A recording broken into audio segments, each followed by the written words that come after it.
एक संत कह रहे थे कि एक गांव में लगी आग और सभी गए भाग, जलने को मजबूर दो, कौन? लंगड़ा संग सूरदास। सब तो भग गए, केवल दो बचे, एक लंगड़ा और एक अंधा। अब अंधा उधर ही को जाए जहां आग है, क्योंकि उसको दिखाई नहीं देता, और आग लंगड़े की तरफ बढ़े क्योंकि लंगड़ा भाग नहीं सकता। तो अंधा लंगड़े से बोला कि भैया तुम हमको अपने कंधे पर बैठा लो और जहां हम बताएं सो चलो, सो तुम भी बच जाओगे और हम भी बच जाएंगे। संत कहते हैं ये लंगड़ा और अंधा कौन है? अंधी जवानी और लंगड़ा बुढ़ापा। यदि अंधी जवानी लंगड़े बुढ़ापे को अपने कंधे पर बिठा ले महाराज, तो आज भी चारों तरफ जो प्रतिस्पर्धा, ईर्षा, अशांति की आग लगी है, उससे नव युवक बच सकता है। लेकिन बड़ों की बात मानते ही नहीं, क्योंकि वो अपने को होशियार समझते हैं। महाराज एक लड़के की शादी तय हुई। जब शादी तय हुई तो लड़की के पिता ने शर्त रखी कि बारात में कोई बुजुर्ग नहीं आएगा। तो नवयुवकों ने भी सोचा कि शादी में बूढ़ों की जरूरत ही क्या है, सारे नौजवान चलेंगे, जितने बुढ़े टुड्ढे हैं घर में बैठे सीताराम सीताराम करें, इसी के लायक है। लेकिन जो लड़का का नाना था वो तैयार नहीं हुआ, बोले नहीं हम तो जाएंगे। और शर्त थी कि यदि कोई बूढ़ा दिखा तो शादी कैंसिल, बारात वापस लौटा दी जाएगी।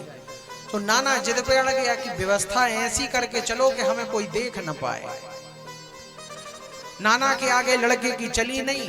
तो महाराज जहां डिक्की में कार में सामान रखा जाता है वहां नाना की व्यवस्था की गई। अब बारात चली, बारात पहुंची जब लड़की के घर, तो लड़की के पिता ने फिर एक शर्त रख दी कि विवाह तभी संपन्न होगा जब आप हमारी एक बात मान लो। क्या बात? बोले हमारे गांव के पास से एक नदी बह रही है, इस नदी में शुद्ध जल बह रहा है, इस जल की जगह यदि तुम लोग दूध बहा दो, शुद्ध दूध, तो शादी होगी, नहीं तो बारात लौटाना पड़ेगी। अब महाराज जितने पढ़े लिखे लड़के थे सबने अपने दिमाग लगाए, लेकिन सब फेल। नदी में जहां जल बह रहा है वहां दूध कैसे बहाया जाए, कुछ समझ में नहीं आया। तो सोचा चलो अब बारात ही वापस ले चलो। तो किसी ने कहा जब बारात ही वापस ले जाना है, जब बारात ही वापस ले जाना है तो नाना के प्राण काहे को ले रहे, उन्हें भी तो डिक्की से बाहर निकाल लो। तो महाराज नाना को बाहर निकाला और बारात वापस ले जाने लगे। जब बारात वापस ले जाने लगे तो नाना ने पूछा जी बारात वापस काहे जा रही? बोले लड़की के पिता ने ऐसी शर्त रखी है कि उसको कोई पूरा ही नहीं कर सकता, इसलिए बारात वापस जा रही। क्या शर्त है? कहने लगे उसने कहा है कि गांव के पास से जो नदी बह रही उसमें जल की जगह दूध बहा दो, नहीं तो बारात वापस ले जाओ। महाराज वो बूढ़े बोले अरे जरा सी बातों में भी कहीं बारातें लौटती हैं। दूल्हा बोला ये जरा सी बात है? तो बोले क्या कोई बहुत बड़ी बात है? बोले तुम भी वहां खबर भिजवा दो। क्या खबर? कि हमने शुद्ध दूध की व्यवस्था कर ली है, जितना कहोगे उतना दूध पहुंचा देंगे, लेकिन हमारी एक शर्त है। क्या शर्त? जहां दूध नदी में पानी बह रहा है, पानी खाली कराने की व्यवस्था आप कराओ, उसकी जगह दूध हम बहा देंगे। जैसे ही ऐसा कहा लड़की का पिता समझ गया इस बारात में कोई ना कोई बूढ़ा आया है, नहीं तो ऐसा हो ही नहीं सकता। ये होती है वृद्धों की महिमा और वृद्धों को प्रणाम करने की महिमा। महाराज आपको एक सत्य घटना सुनाए कि प्रणाम की कितनी महिमा होती है। काशीपुरी में एक ब्राह्मण थे, चौथापन आ गया लेकिन उनको संतान नहीं हुई। किसी के पास गए, संत के पास, संत ने कहा भोले बाबा बड़े सीधे साधे, उनकी तपस्या करो संतान हो जाएगी। तो वो ब्राह्मण काशीपुरी में तो थे ही, शिव जी की तपस्या में लग गए और कुछ ही समय में शिव जी प्रकट हो गए। बताओ क्या वरदान चाहिए? बोले महाराज पुत्र नहीं है, एक पुत्र दे दो। बोले ठीक है पुत्र मिलेगा, लेकिन ये बताओ कि तुमको सुपुत्र चाहिए कि कुपुत्र चाहिए। तो पंडित जी बोले कि जे सुपुत्र क्या होता है और कुपुत्र क्या होता है। बोले सुपुत्र वो है जो तुमको सुख देगा लेकिन कम जिएगा, और कुपुत्र वो है जो तुमको दुख देगा लेकिन इसकी आयु खूब लंबी रहेगी। पंडित जी पढ़े लिखे विद्वान थे, उनने सोचा ज्यादा समय के दुख से अच्छा है थोड़े समय का सुख। तो कहने लगे हमें सुपुत्र ही दे दो। शिव जी तथास्तु कह के अंतर ध्यान हो गए, और कुछ समय बाद उनकी पत्नी गर्भवती हो गई।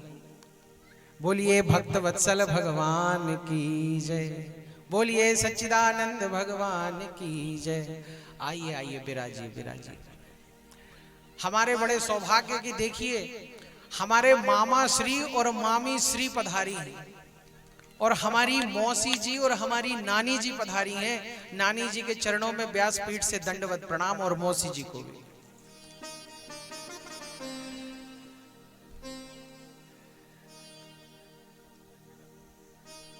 बुजुर्गों की छत्र छाया से ही कोई भगवान का नाम ले पाता है महाराज, और ये हमारे बुजुर्गों का ही प्रताप है कि हम आपको इस पीठ से बैठ के कथा सुना पा रहे हैं। तो शिवजी ने वरदान दिया कि ठीक है तुम्हें सुपुत्र होगा। अब कुछ समय बाद ब्राह्मणी गर्भवती हुई और उन्हें एक सुंदर पुत्र हुआ। शिवजी बता के गए थे कि इस पुत्र की आयु केवल 5 वर्ष होगी। कितनी? 5 वर्ष। पंडित जी ने बात ये पंडिताइन को नहीं बताई कि पंडिताइन काय को दुख भोगे। धीरे धीरे वो बालक बड़ा होने लगा और माता पिता को सुख देने लगा। देखिए महाराज, संसार की गति ऐसी है कि जब कोई चीज बढ़ती है तो घटती नहीं है, और जब घटती है तो बढ़ती नहीं है। जब बाल्टी में से पानी निकाला जाता है तो पानी कम होता है, बढ़ता नहीं है, और जब बाल्टी में पानी डाला जाता है तो वो बढ़ता है, घटता नहीं है। इसका मतलब है कि जो चीज निश्चित है वो अनिश्चित नहीं होती, और जो चीज अनिश्चित है वो कभी निश्चित नहीं होती। लेकिन भगवान ने एक चीज ऐसी बनाई है कि जो निश्चित होते हुए भी अनिश्चित है। क्या? मृत्यु। हम सबकी मृत्यु निश्चित है, लेकिन ये नहीं पता कि कब होगी, इसलिए अनिश्चित है।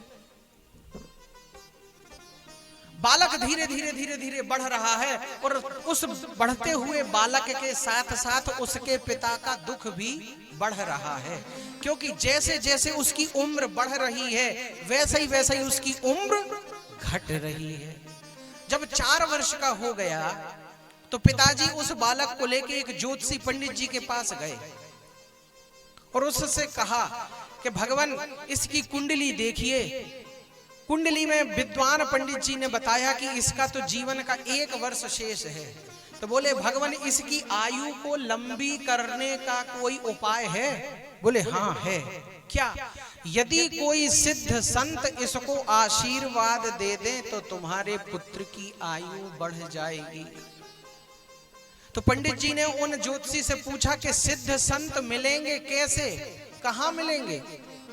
पंडित जी ने बड़ी अच्छी बात कही, सिद्ध संत तो हम नहीं ढूंढ सकते, लेकिन सारे संतों को सिद्ध मानते चलो, कभी ना कभी कोई ना कोई सिद्ध मिल जाएगा। तो क्या करना पड़ेगा? हर संत को ये प्रणाम करने की आदत डाले।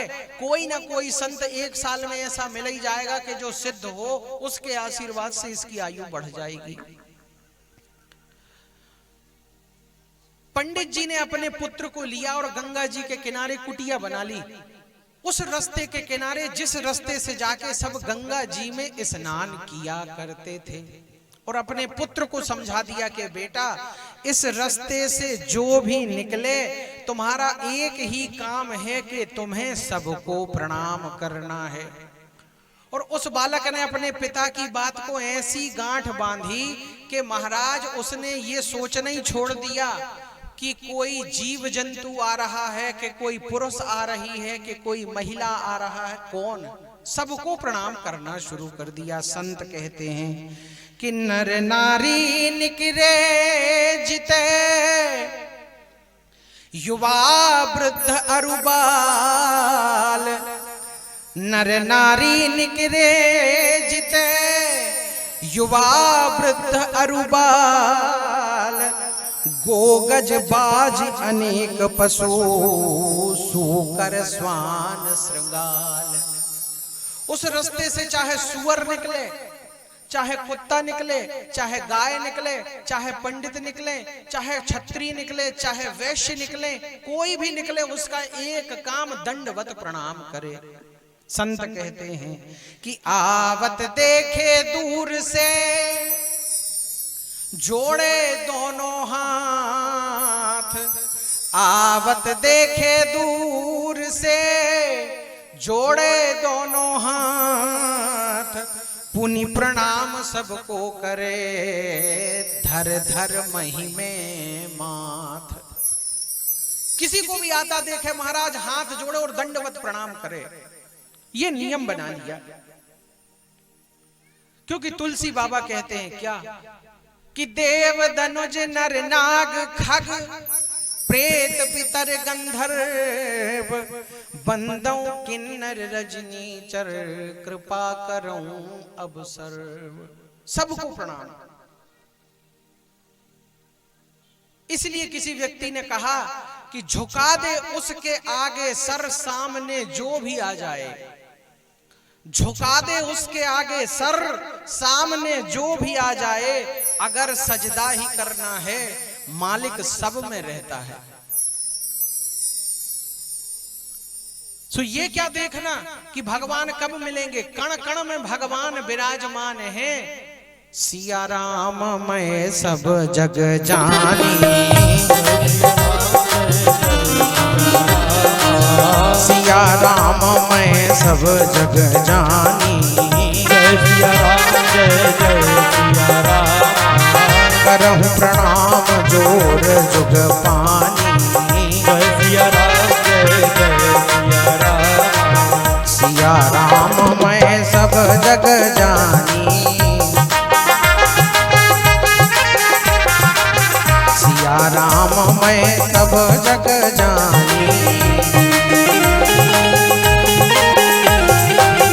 करहूं प्रणाम जोर जुग पानी,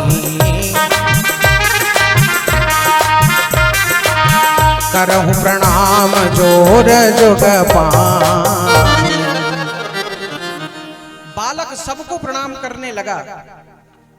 अब महाराज कमाल तब हुआ जब बालक की आयु में केवल 3 दिन शेष बचे। कितने दिन? 3 दिन।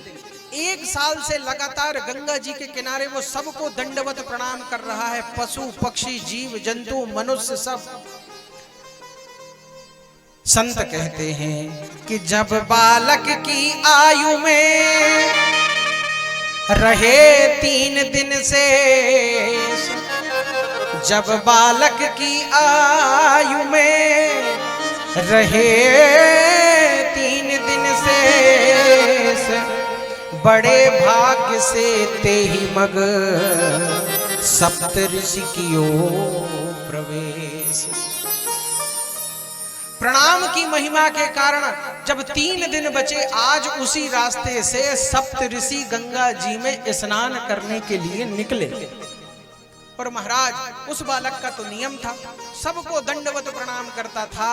सो उन सप्त ऋषियों को भी उस बालक ने दंडवत प्रणाम किया। और संत का नियम है कि संत को प्रणाम करोगे तो महाराज वो भेदभाव से दूर होकर सबको आशीर्वाद देते हैं।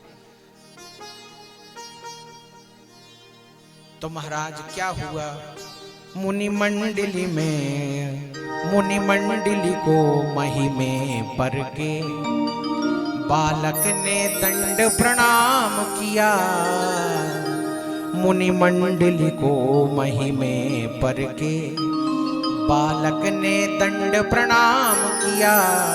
जैसे ही प्रणाम किया क्या हुआ, चिरजीवी भव चिरजीवी भव, ऋषियों ने आशीर्वाद दिया, चिरजीवी भव चिरजीवी भव। चिरंजीव हो, चिरंजीव हो। बालक को सप्त ऋषियों ने आशीर्वाद दे दिया। सप्त ऋषि वो हैं जिनकी वाणी कभी खाली नहीं जाती महाराज। और जैसे ही सप्त ऋषियों ने आशीर्वाद दिया तो पिता हाथ जोड़ के सप्त ऋषियों के सामने आके बोला कि कर जोड़ पिता बोला कि भी होंगे वचन आपके सत्य कहे। कर जोड़ पिता बोला कि भी होंगे वचन आपके सत्य कहे। हे ऋषिवर, आपने जो आशीर्वाद दिया ये सत्य कैसे होगा? तो ऋषियों ने बोला क्यों क्यों नहीं होगा? तो पिता बोले कि इस दीन अभागे बालक की आयु में 3 दिन शेष रहे। इस बालक की आयु में तो केवल 3 दिन बचे हैं और आपने इसको चिरंजीवी होने का, दीर्घजीवी होने का आशीर्वाद दिया। ऋषियों ने पूछा तुम्हें कैसे पता? कहने लगे ये एक देवता का दिया हुआ बालक है, उन्होंने इसकी आयु निर्धारित कर रखी है, आज से 3रे दिन इसकी मृत्यु हो जाएगी। सप्त ऋषि बोले कौन से देवता ने ये बालक दिया? ब्राह्मण पिता बोले कि हम देवता का नाम नहीं बताएंगे, नहीं तो आप जाके झगड़ा करोगे। सप्त ऋषि बोले हम तो फंस गए, हम तो आशीर्वाद देके फंस गए। अब दुनिया कहेगी सप्त ऋषियों की वाणी झूठी, तो अपनी वाणी सत्य कैसे करी जाए? तो पिता से बोले कि जब इसकी आयु के 3 दिन बचे ही हैं तो ये बालक हमको दे दो, इसका कल्याण होगा। पिता ने भी सोचा कि इतने समय हमारे पास रहा, 3 दिन हमारे पास नहीं भी रहेगा तो क्या दिक्कत है, बालक का कल्याण होना चाहिए। तो बालक को संतों को प्रदान कर दिया। संत गाते हैं कि बालक प्रदान कीनो करके कठिन हिया। दिल पे पत्थर रख के बालक को संतों को दे दिया। बालक प्रदान कीनो करके कठिन हिया। ऋषियों ने क्या किया, मुनियों ने क्या किया, ऋषियों ने क्या किया, ऋषियों ने क्या किया। ओ बालक प्रदान कीनो, बालक प्रदान कीनो करके कठिन हिया। ऋषियों ने क्या किया, मुनियों ने क्या किया, ऋषियों ने क्या किया, मुनियों ने क्या किया।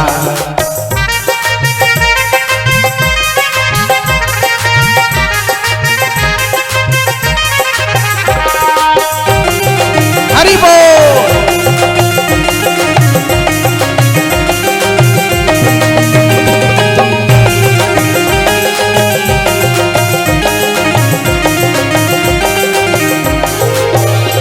ऋषियों ने क्या किया, मुनियों ने क्या किया, ऋषियों ने क्या किया, मुनियों ने क्या किया। वो सप्त ऋषि उस बालक को लेके ब्रह्मलोक पहुंचे। बालक को पीछे खड़ा कर लिया और खुद ने जाके ब्रह्मा जी को दंडवत प्रणाम किया। और जैसे ही दंडवत प्रणाम किया, ऋषि मुनियों के पीछे पीछे उस बालक ने भी ब्रह्मा जी को दंडवत प्रणाम किया। और जैसे ही दंडवत प्रणाम किया तो महाराज ब्रह्मा जी बोले चिरंजीवी भव, चिरंजीवी भव, चिरंजीवी भव। और जैसे ही सप्त ऋषियों ने ब्रह्मा जी के मुख से ऐसी बात सुनी तो संत गाते हैं कि सुन ब्रह्म वचन हंस के मुनि मंडली चली। ऋषि बड़े हंसे, खूब हंसे। सुन ब्रह्म वचन हंस के मुनि मंडली चली। क्यों? अपनी बला टले, अपनी बला टले, अपनी बला टले, अपनी बला।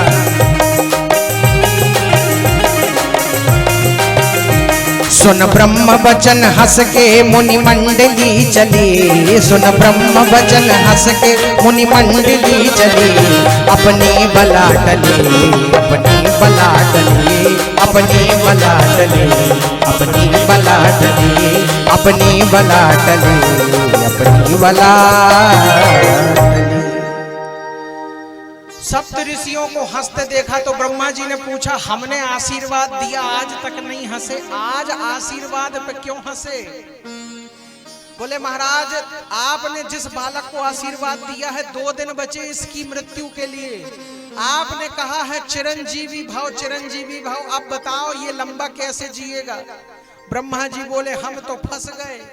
ऋषि बोले तभी तो हम हंस गए, ऐसे ही तो कल हम फंस गए थे आशीर्वाद देके, अब हम कहेंगे कि ब्रह्मा जी की वाणी झूठी तो ऋषियों की वाणी झूठी। ब्रह्मा जी बोले क्या बात है? पूरी घटना सुनाई तो कहने लगे ऐसा कोई देवता है जो मृत्यु को टाल सके? सप्त ऋषि बोले अब ये तो आप ही जानो महाराज। मन में विचार किया तो विचार आया कि जो तप करे कुमारी तुम्हारी, कि जो तप करे कुमारी तुम्हारी, भावी में सकहीं त्रिपुरारी। शिव जी यही हैं जो भविष्य को और मृत्यु को बदल सकते हैं, भाग्य को बदलने वाले तो ओघड़दानी शिव है। तो अब ब्रह्मा जी ने एक चाल चली, सप्त ऋषियों से कहा कि हमारे पीछे पीछे तुम चलना और अपने पीछे पीछे बालक को लेकर शिवलोक चलो। तो शिवलोक गए। तो आज ब्रह्मा जी ने शिव जी को दंडवत प्रणाम किया, ब्रह्मा जी के पीछे सप्त ऋषियों ने दंडवत प्रणाम किया और सप्त ऋषियों के पीछे उस बालक ने दंडवत प्रणाम किया।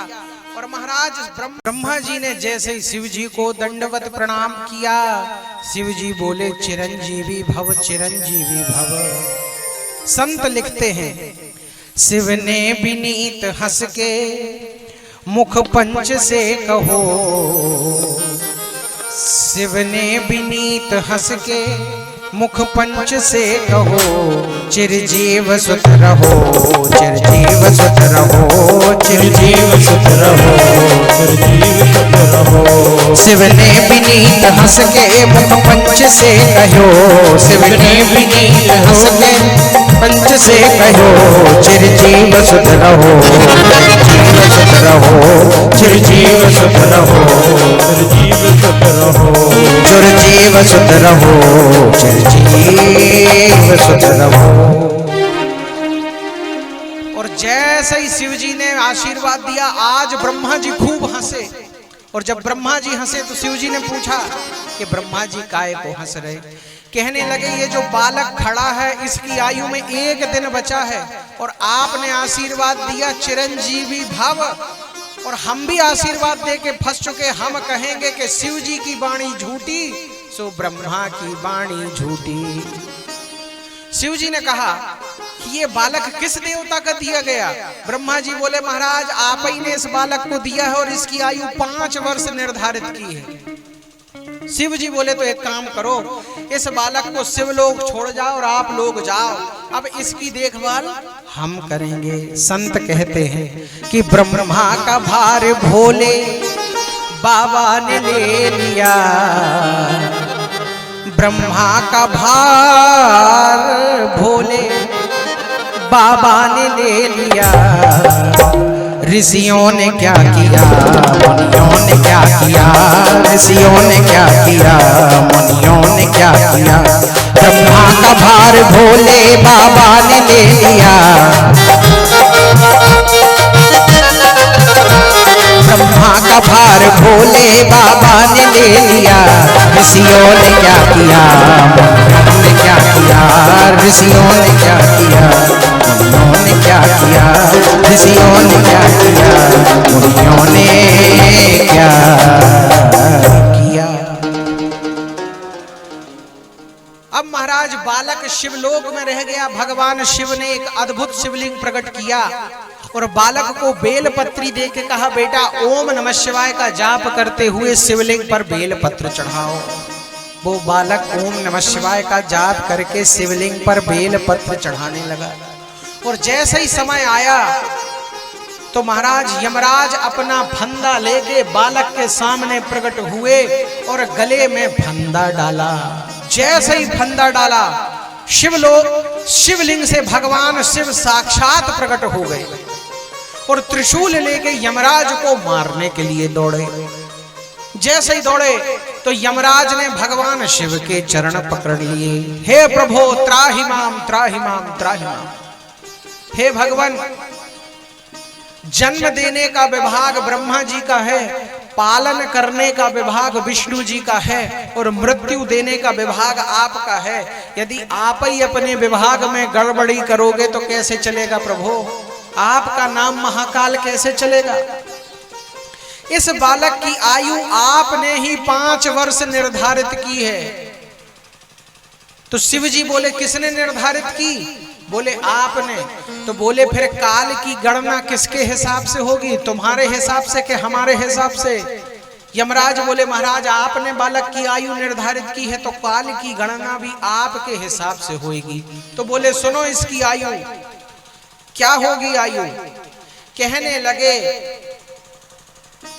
कि कलयुग, त्रेता, द्वापर और सतयुग, ये 4 युग जब बीतते हैं तब एक कल्प होता है। और ब्रह्मा जी की आयु में बीतत कल्प अनेक। ब्रह्मा जी की आयु में बीतत कल्प अनेक। 10 ब्रह्मा बीते बने शंकर का दिन एक। शंकर जी के एक दिन में 10 ब्रह्मा आते हैं और चले जाते हैं, और जबकि ब्रह्मा जी के एक दिन में महाराज कई कल्प बीत जाते हैं। तो इस बालक की आयु कैसी होगी? सुनो, ऐसे दिन के मास गिन और मासों के पुनि वर्ष। ऐसे दिन के मास गिन और मासों के पुनि वर्ष। 5 वर्ष इस तरह जिए बालस सुखी सहर्ष। यमराज बोले महाराज जब आपके एक दिन में 10 ब्रह्मा चले जाते हैं और इस हिसाब से हमको दिन गिनना है तो हम कहाँ रहने वाले हैं? तो हम ही काय को गिनेंगे? आपके चरणों में प्रणाम हो इस बालक को, तो आप ही दिन गिनो इसके। संत गाते हैं कि ऋषियों ने क्या किया, मुनियों ने क्या किया, ऋषियों ने क्या किया, मुनियों ने क्या किया, ऋषियों ने क्या किया, मुनियों ने क्या किया। बालक प्रदान कीनो करके कठिन हिया। बालक प्रदान कीनो करके कठिन हिया। बालक प्रदान कीनो करके कठिन हिया। ऋषियों ने क्या किया, मुनियों ने क्या किया, ऋषियों ने क्या किया, मुनियों ने क्या किया, ऋषियों ने क्या किया, मुनियों ने क्या किया, ऋषियों ने क्या किया, मुनियों ने क्या। महाराज वही बालक भविष्य में मार्कंडेय ऋषि के नाम से विख्यात हुआ, जिनकी अगाध आयु हुई। इसके पीछे कारण क्या है? केवल बुजुर्गों को प्रणाम करने का नियम